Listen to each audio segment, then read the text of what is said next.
এইবার শোনা গেল আরো একটা অনবরত গুঞ্জন।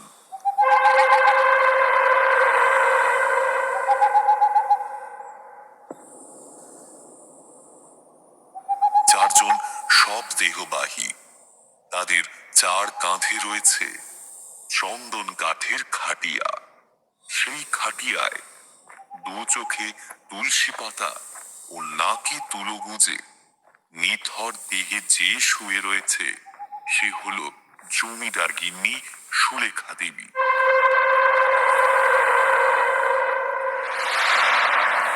শ্যামসুন্দরের মতো প্রভাবশালী জমিদারের স্ত্রী মরণ যাত্রা এত আড়ম্বরহীন, এত শোভাহীন কেন? কেনই বা তাকে রাত দুপুরে চোরের মতো তাদের কেওখালী গ্রামের শ্মশান ছেড়ে এত দূরের শ্মশানে নিয়ে যাওয়া হচ্ছে? সেই বিষয়ে মনে অনেক প্রশ্ন জাগে। এই শ্মশানটা ওদের গ্রামের থেকে 7 ক্রোশ দূরে। পরিত্যক্ত এই শ্মশানের রাস্তা, যে রাস্তায় কোনো সুস্থ সবল মানুষ দিনের কড়া রোদে আসতেও ভয় পায়, সেই শ্মশানে এই শীতের রাতে খুঁতখুঁতে অন্ধকারে নিজের মৃত স্ত্রীকে নিয়ে যাত্রা করছে জমিদার শ্যামসুন্দর রায়। সব দেহবাহক এসে থামল শ্মশানের সামনে।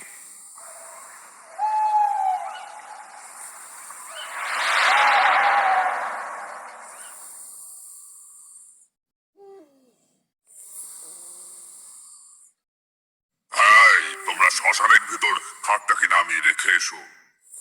এই মরা নিয়ে এই শ্মশানে ঢুকবো জমিদার বাবু? শুনেছি এই শ্মশানটা ভালো নয়, এখানে একজন নাকি পাগল দৌড় থাকে।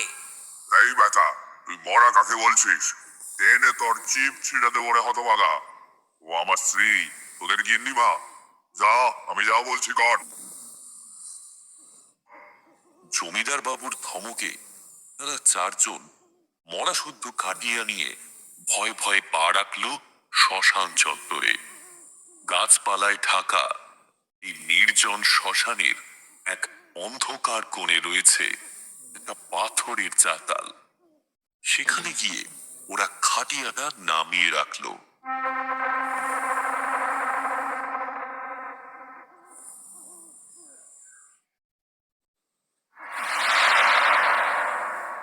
তোমরা এখন যাও, কাল সকালে পালকি নিয়ে এসো। আমি আর আমার গিন্নি কাল একসাথে ফিরবো। জমিদারের এই কথা শুনে সবাই হতবাক। একসাথে ফিরবো মানে? জমিদার গিনি তো পরলোক গমন করেছে, তাহলে আর কার সাথে ফেরার কথা বলছে জমিদার বাবু?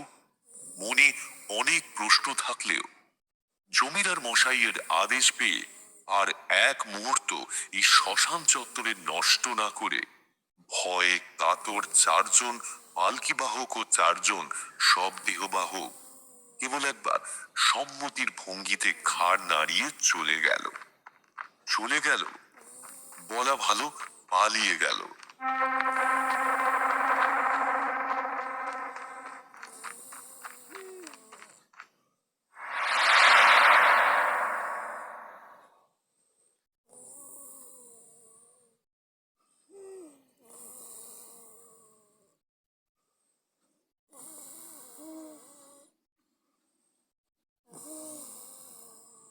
জমিদার শ্যামসুন্দর রায় সেই পাথরের চাতালে উঠে নিজের স্ত্রীর মৃতদেহের পাশে বসলেন।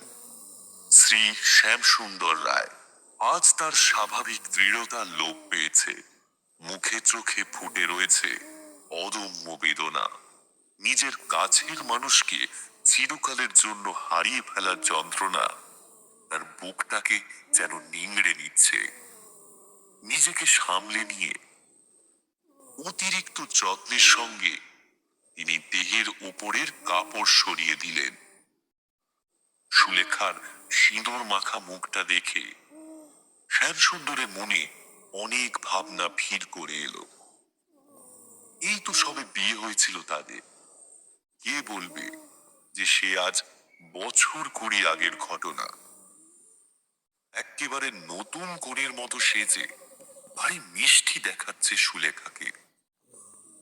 যন্ত্রণাদায়ক মৃত্যুর পরও এমন ডাক সাইটে সুন্দরীর সৌন্দর্য বিন্দুমাত্র খর্ব হয়নি।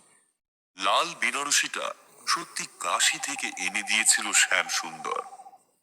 সুলেখা সেই শাড়ি নিয়ে যে কি আনন্দ পেয়েছিল তা মনে করে এত কষ্টদায়ক মুহূর্তেও শ্যাম সুন্দরের ঠোঁটের কোণে সামান্য হাসির রেখা ফুটে উঠল।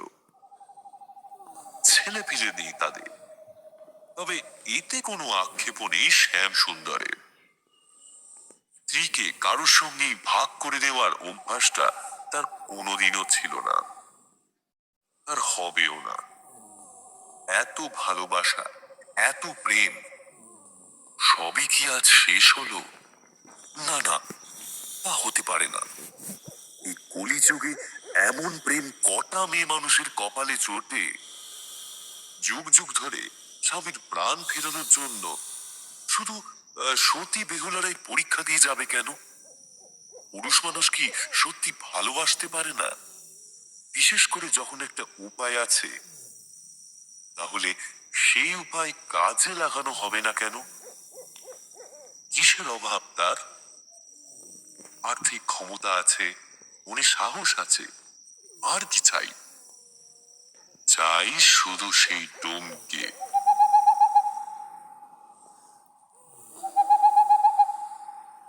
সেই অঘোরা ডোম। আজ সেই ডোমের দেখা পেতে চান জমিদার শ্যাম সুন্দর রায়। ওগো, আমি তোমায় ফিরিয়ে আনবো গো। খুব তাড়াতাড়ি তুমি চোখ মেলে তাকাবে। সুলেখার হাতটা ঠান্ডা হয়ে গেছে। শ্যাম সুন্দর রায় সুলেখার শরীরটা ছুঁয়ে দেখলে দেহটা হিমশীতল হয়ে উঠছে। অঙ্গগুলো কাঠের মতো শক্ত হয়ে গেছে। সুলেখার ফর্সা শরীর আরো সাদা হয়ে উঠেছে। না না, আর দেরি করা যাবে না। সবাই বলে এই শ্মশানে প্রবেশ করলেই অঘোর ডোমকে দেখা যায়। তা সে এখনো আসছে না কেন? তাহলে কি সেখানে নেই? শ্যামসুন্দর ব্যস্ত হয়ে পড়ল। অঘোরাডোম, কোথায় তুমি? আমি তোমার হাতে মরা পড়াতে এসেছি গো। দয়া করে আমার সামনে এসো, আর যে দেরি করা যাবে না। অঘোরাডোম, অঘোরাডোম, কোথায় তুমি?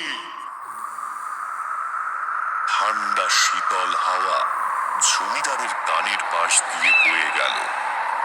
দূরে কোথাও শিয়াল ডেকে উঠল।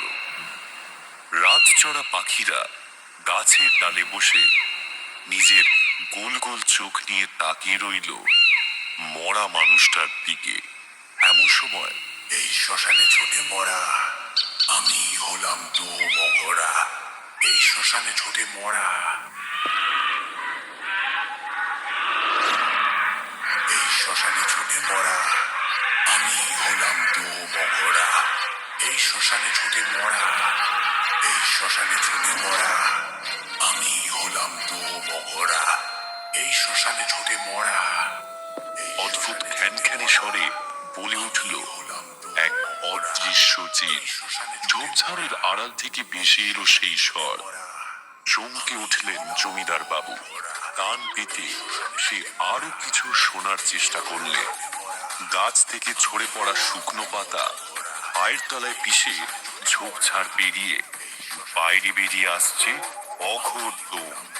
তার কোমরটা বুকের মতো বাঁকা অবস্থায় সামনের দিকে ঝুঁকে চলতে হচ্ছে তাকে। ডান হাতে একটা লম্বা মোটা শাল কাঠের লাঠি, কুচকুচে কালো গায়ের রং। এই বীভৎস দর্শনের মানুষটিকে দেখে সবার দাঁত ঝমঝম করতে বাধ্য। তাই হয়তো আর কেউ এখন আর এই শ্মশানে আসে না। জমিদার শ্যাম সুন্দরের দিকে এগিয়ে আসতে আসতে সে বলল, কি চাই? এখানে কেন এসছিস? অন্য সময় জমিদার মশাইকে কেউ তুই তুকারি করলে তার জিভ টেনে হাতে ধরিয়ে দিত এই দোর্দণ্ড প্রতাপ ভূস্বামী। কিন্তু আজ তার সিংহাচরণ ক্ষয়ে হয়েছে পোষা কুকুরের ন্যায়। কুই কুই শব্দ করে তিনি বললেন, তুমি অঘোরাডুম? আমি গেঁওখালির জমিদার শ্যাম সুন্দর। সব শোনার সময় নেই। এই শ্মশানে কারো পরিচয় জানার প্রয়োজন হয় না। কি চাই সেটা চটপট বলে দেয়। জমিদার সেইভাবেই কুই কুই করে বলে উঠল, এই আমার স্ত্রী। এই মরাটা তোর বউ, তা আমার কাছে নিয়ে এসছিস কেন? তুমি একে বাঁচিয়ে দাও অঘো। তোমার হাতে শুনেছি মরা বেঁচে ওঠে। তুমি তো নাকি সেই কথা বলে বেড়াও।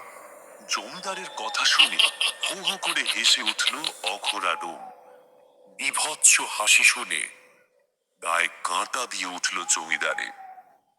জিভ দিয়ে নিজের কালো ঠোঁটটা একবার চেটে নিয়ে অঘোরা ডোম চিৎকার করে বলল, আমি হলাম তো অঘোরা। ওরে, আমার হাতে মরা বেঁচে ওঠে না, মরা ছোটে। তা ছুটু, জীবিত না হলে আর ছুটবে কি করে? আর সব সময় কি কেউ ছুটবে নাকি? একটু কি কথা বলবে না? নিশ্চয়ই বলবে। ছুটতে ছুটতে হাঁপিয়ে গেলে ও ছোটা বন্ধ করে তোর ঘাড়ের উপর চেপে বসবে আর তোর সাথে গল্প করবে। করবে, করেই যাবে। হ্যাঁ হ্যাঁ, আমার এতেই হবে অখরা। আমি অনেক দূর থেকে এসেছি। আমার স্ত্রী 7 দিনের জ্বরে মরে গেল। আমি মানতে পারলাম না। অনেকদিন ধরে তোমার কথা শুনেছিলাম। জানতাম এই শ্মশানে ভয় কেউ মরা পোড়াতে আসে না। লোক মুখে শুনেছিলাম এই শ্মশানের আশেপাশে আসলে অনেকেই শুনেছে তোমার মুখের ওই বুলি। তাই তো কেউ এই শ্মশানে বহু বছর ধরে মরা পোড়াতে আসে না। সবাই তোমায় ভয় পায়। তাতে কারো দোষ নেই। যে শ্মশানে মরা ছোটে সে শ্মশানে কি আর সব আসবে? তোরও আসা উচিত হয়নি। যারা নিজেদের প্রিয়জনের মৃত্যুতে আঘাত পায় না তারা আসবে না। তাই নাকি? ভগবান মানুষের আয়ু তাকে জীবন দান করার আগেই নির্ধারণ করে। মানুষ হিসাবে আমাদের তা মেনে নেওয়াই উচিত। প্রকৃতির বিরুদ্ধে গিয়ে কোনো কাজ করতে গেলে কপালে চরম দুর্গতি, তোরও বিপদ হতে পারে। তাই বলছি, একবার ভেবে নে। বিপদের ভয় জমিদার শ্যাম সুন্দর রায় করে না। তাও বলছি ভেবে দেখ। এই শ্মশানে তুইও বন্দী হয়ে যেতে পারিস তোর স্ত্রীর সঙ্গে। জীবন মরণ যাই হোক, আমার স্ত্রী সঙ্গে থাকলে আর আমার কিচ্ছু চাই না। তুই আর দেরি করো না, ওকে জাগানোর ব্যবস্থা করো। বেশ।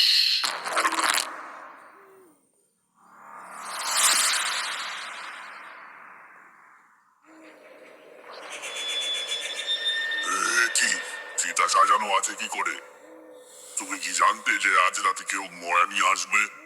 এই শ্মশানে ছোটে মরা আমি হলাম দোমগরা।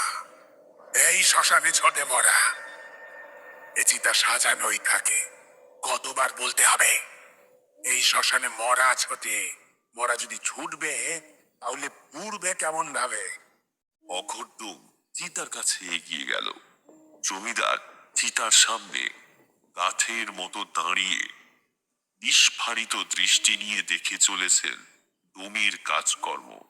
ডোম নিজের মুখটা একটু নিচু করে সুলেখার কানের সামনে বলল, এই শ্মশানে ছোটে মরা আমি হলাম দোমগরা। তাড়াতাড়ি হতে পার, নইলে আমার অভিশপ্ত হাতের আগুন ওকে দিয়ে ভরে। আমার হাতের আগুন পেলে নরকেও ঠাই হবে না তোর যে পিশাচি। কিরে, ওঠ, ওঠ বলছি। এই শ্মশানে ছোটে মরা আমি হলাম দোমগরা।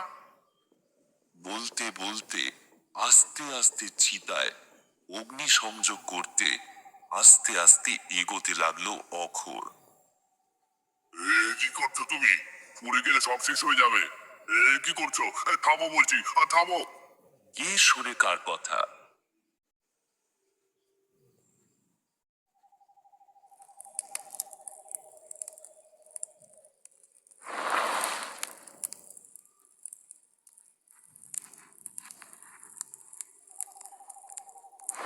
অঘোরাটো চিতার কাঠে আগুনটা ছোঁয়াতেই ছট করে চোখ মেলে তাকালো সুলেখা।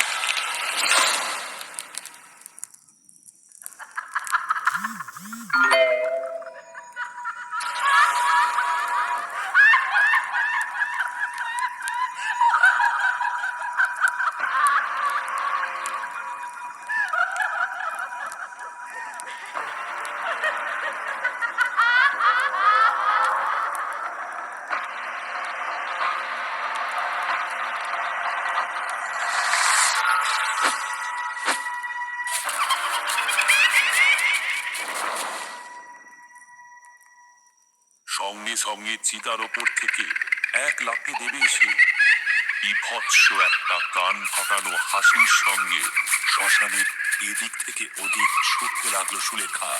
এই দৃশ্য দেখে হাত পা এক জায়গায় জমে গেল জমিদারের। এই কি বিকট রূপ তার গিন্নির!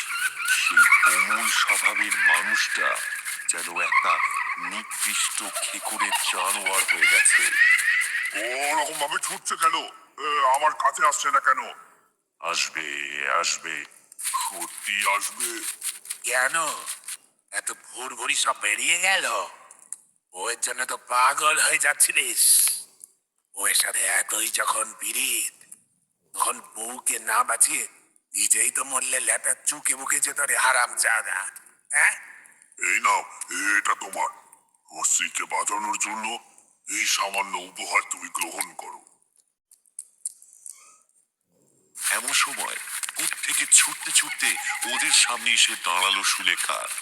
চুল অবিন্যস্ত, চোখে মুখে বিভৎস পৈশাচিক ভাব, যেন শরীর আর আত্মার মধ্যে যে সুস্থ স্বাভাবিক সংযোগ থাকে তাকে বিকার ঘটেছে। কি হয়েছে সুলেখা? কি হয়েছে? এত রাগ করে তাকাচ্ছ কেন আমার দিকে? দেখো, আহা, দেখো দেখো, আমি তোমার বাঁচিয়ে তুলেছি। দেখো, তোমার মৃত্যুর পরও তুমি কেমন ছুটে বেড়াচ্ছ। তোমার তোমার আনন্দ হচ্ছে না সুলেখা? আনন্দ? জীবন থাকতে আমায় মুক্তি দিলি না। ভেবেছিলাম ঘুরে একটু শান্তি পাবো, তুই তাতেও বাধা দিলি। সারা জীবন আমার সঙ্গে আঠার মতো লেগে রইলি, ঘরের মধ্যে বন্দি করে রেখে দিতিস। ভালোবাসার নামে পাগলামি করতিস, কারোর সাথে এসে দুটো কথা বললে আমার উপর অত্যাচার করতিস। আমার আমার পেটের বাচ্চাটাকে মেরে ফেললি। কত বললাম, ছোট্ট প্রাণ কেমন হলো। তুই তুই কি বললি? আমার সঙ্গে শুধু তুই জড়িয়ে থাকবি, আর আর কেউ আমার আদর, আমার ভালোবাসার ভাগ পাবে না। এই বলে আমার বাচ্চাটাকে শেষ করে দিলি। এতদিন পর মরে গিয়ে তোর হাত থেকে তুই পাবো ভাবলাম, কিন্তু তুই কি করলি? এই অভিশাপ শ্মশানে নিয়ে এসে তোমাকে মুক্তি পেতে দিলি না। আমার ক্ষতি হলো না রে শয়তান, আমার ক্ষতি হলো না। এবার এবার আমি সারাক্ষণ তোর সাথে আধার মতো লেগে থাকবো। দেখি দেখি কি করবো, দেখবি। এই বলে সুলেখার জ্যান্ত দেহতা দৌড়ে এসে শ্যামসুন্দরের ঘাড়ের ওপর উঠে বসলো। সুলেখার বন্ধন এতই দৃঢ় যে নিজেকে মুক্ত করার ক্ষমতা এই সামান্য জমিদারের নেই। আজ থেকে আমার মুক্তি। কি আনন্দ, কি আনন্দ! আহা, আমি মুক্ত। আজ থেকে অঘোষ্টম আমি নই রে। অহরদম, এখন তুই। মানে আমি কেন অখণ্ডম হতে যাবো? আমি তো জমিদার স্যার। আরে না, আজ থেকে এই অভিশাপ তোর উপর পড়লো। আজ থেকে তুই আর জমিদার শ্যাম সুন্দর রায় নস। তুই হলি এই অভিশপ্ত শ্মশানের একমাত্র ডোম। এখান থেকে যতদিন না তুই মুক্তি পাবি, ততদিন এই পিশাচিনীকে কাঁধে করে নিয়ে তোকে অপেক্ষা করতে হবে। অপেক্ষা করতে হবে তোরই মতো একজনের জন্য, যে এসে নিজে থেকে এই অভিশাপ গ্রহণ করবে। ওটি বাড়ি চলে যাবো, বুঝেছিস? এই অভিশাপ যার ওপর পড়ে তার পরিণতি কি হয় জানিস? তার আপনজনদের স্মৃতি থেকে সে একেবারের জন্য লোক পায়। তোকেও আর কারো মনে নেই রে। কাল তোকে দিতে আর কেউ আসবে না। দুর্ভাগ্য, কেবল দুর্ভাগ্য আজ থেকে তোর ঘাড়ের উপর চেপে বসে থাকবে। এই অভিশাপের ফলে তুই নিজেও এই শ্মশানের বাইরে পা রাখতে পারবি না। কেন এরকম করছো আমার সাথে? আমি তোমার কি ক্ষতি করেছি? কেন দিলে এই অভিশাপ? অনেক কাল আগের কথা। এই শ্মশানে তখন এক ডোম থাকতো। তার নাম ছিল অঘ। সারা জীবন সে শুধু মরা পুড়িয়ে গেছে। একদিন এক কাপালিক এসে এখানে বসবাস শুরু করলো। আর দেখতে দেখতে অঘোর ডোম সেই কাপালিকের চেলা হয়ে উঠল। সেই কাপালিকের সাধনা দেখে তারও একদিন ইচ্ছে হলো যে সেও সাধনা করবে। কাপালিক তাকে অনেক বোঝালো, কিন্তু সে একেবারে নাছোড়। ডোম থেকে এক বড় মাপের কাপালিক হওয়ার লোভ তখন তার মনের মধ্যে একেবারে ফুটছে।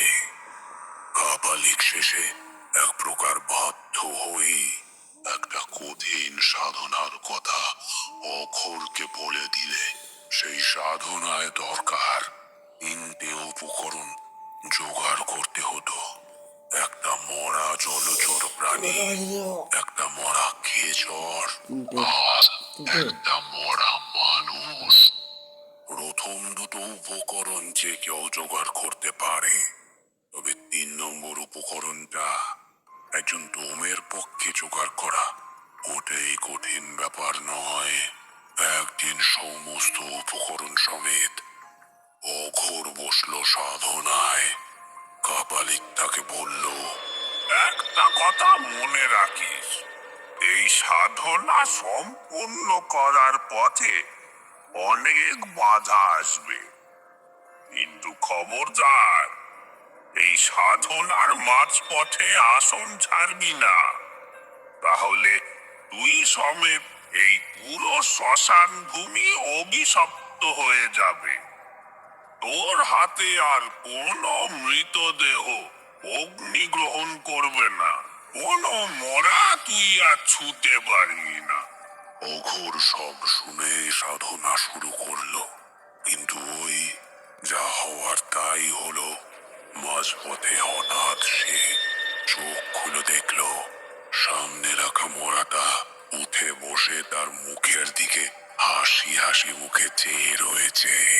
অঘোর চমকে উঠে আসন ছেড়ে দিল। ব্যাস, কাপালিক চিৎকার করে উঠল, এ তুই কি করলি অঘোর? সব শেষ হয়ে গেল।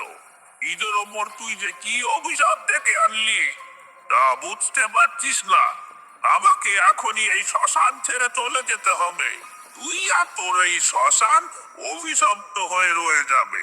এই অভিশাপ ততদিন তোর সঙ্গে থাকবে যতদিন না এই অভিশাপ তোর থেকে কেউ স্বয়ং জেছে নিয়ে যাবে। সাধনা সম্পূর্ণ করতে পারল না অঘোর। তার গুরুও তাকে ছেড়ে পালিয়ে গেল। কিছুদিন সব স্বাভাবিক মনে হলো অঘোরের, কিন্তু একদিন রাতে যখন হঠাৎ একদল লোক মরা পোড়াতে আসলো, আর অঘোর যেই ওই মরাকে ছুঁয়ে অগ্নিসংযোগ করতে গেল, সঙ্গে সঙ্গে সেই মরা জ্যান্ত হয়ে ছোটাছুটি করতে লাগলো শ্মশানের মধ্যে। এই দেখে লোকজন সদল বলে ছুটে পালালো। অঘোর ভয়ে তাদের পিছু পিছু ছুটে শ্মশান থেকে পালাতে গেল, কিন্তু কিন্তু এই অভিশাপের বাঁধন তাকে এই শ্মশানের গণ্ডির মধ্যেই আটকে রাখলো। সে দেখলো যে মরাটা এতক্ষণ ছোটাছুটি করছিল সেটা হঠাৎ তার ঘাড়ে চেপে উঠে বসেছে। কিন্তু সেই দিনের পর থেকে কেউ আর মরা পোড়াতে এলো না। এই কেউ খালি শ্মশান সমেত অঘোর রাতারাতি হারিয়ে গেল মানুষের বিস্মৃতির হারালে। মাঝে মাঝে আশেপাশের গ্রাম থেকে কেউ এই পথে যাতায়াত করলে একটাই পাগলের মতো গলা শুনতে পেত, এই শ্মশানে ছোটে মরা, আমি হলাম মঘরা। এই শুনে ভয় কেউ আর এই শ্মশানে আসতো না। কিন্তু তোর মতো আমিও একদিন এখানে এলাম আমার মাকে নিয়ে। শুনেছিলাম এই শ্মশানে মরা ছোটে, ভাবলাম মাকে আবার বাঁচিয়ে নিজের কাছে রাখবো। কিন্তু তখনও বুঝিনি যে এই শ্মশানে মরা জ্যান্ত হয়ে ছোটে না, ছোটে তার আগের শরীরের মধ্যে বন্দি অতৃপ্ত আত্মা হয়ে। আজ তোর মতো আমিও সেদিন ভুল করেছিলাম। আমার মায়ের মরা আমার কাঁধে উঠে বসেছিল, আর আজও আমি তাকে কাঁধে নিয়ে রয়েছি। এই দেখ দেখ,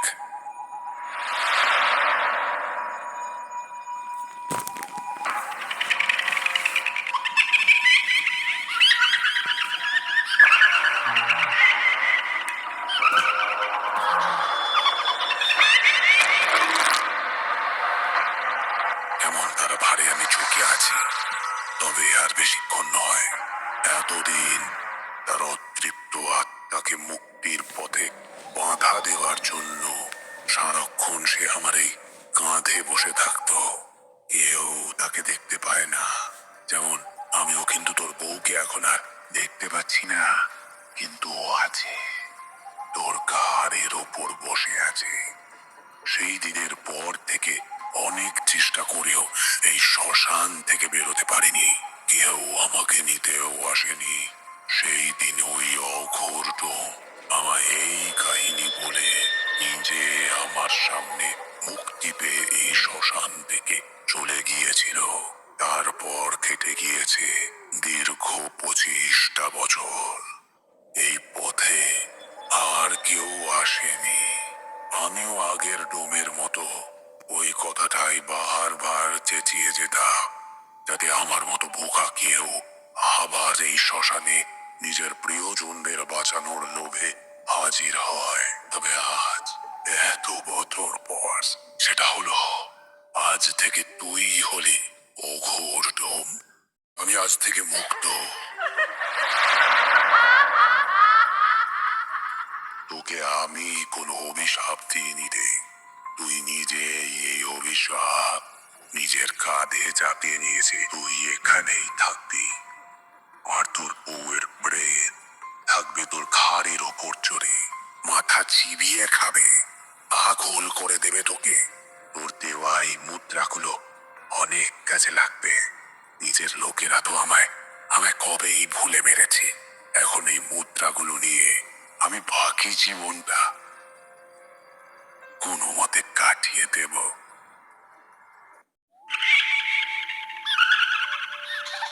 সুলেখার হস্তবন্ধন জমিদারের গলায় আরো চেপে বসলো।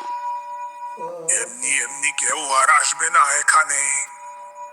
তোর আমার মতো বেকুব মানুষকে টেনে আনতে চাইলে ওই এক কথা বলে যা, এই